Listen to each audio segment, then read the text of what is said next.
శుభోదయం అండి.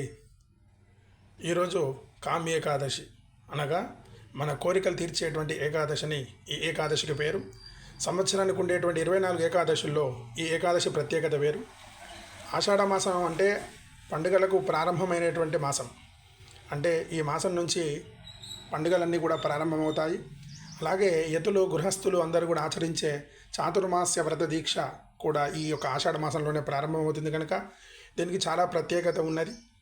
అందున ఆషాఢ మాసంలో కృష్ణపక్షంలో వచ్చేటువంటి ఏకాదశి కామ్య ఏకాదశిని ప్రసిద్ధి కనుక ఈ ఏకాదశి రోజు మహావిష్ణువుని ఆరాధించి తులసి వృక్షాన్ని కనుక పూజించినట్టయితే మీ అభీష్టాలన్నీ కూడా నెరవేరుతాయి. భక్తులందరూ ఒక రాగి చెంబులో నీళ్లు తీసుకొని తమ మనస్సులో ఒక అభీష్టాన్ని చెప్పి తులసి వృక్షం మొదట్లో కనుక నీళ్లు పోసి ఒక బెల్లం ముక్క కనుక ఆ తులసి వృక్షానికి నైవేద్యం పెట్టినట్టయితే తప్పకుండా మీరు అనుకున్న పనులు తొందరగా పూర్తవుతాయి. ఇలాంటి గొప్ప విషయాలు తెలుసుకోవాలంటే మన వాగీశ్వరి పీఠం ఛానల్కు సబ్స్క్రైబ్ కండి, షేర్ చేయండి, లైక్ చేయండి, గంట కొట్టండి.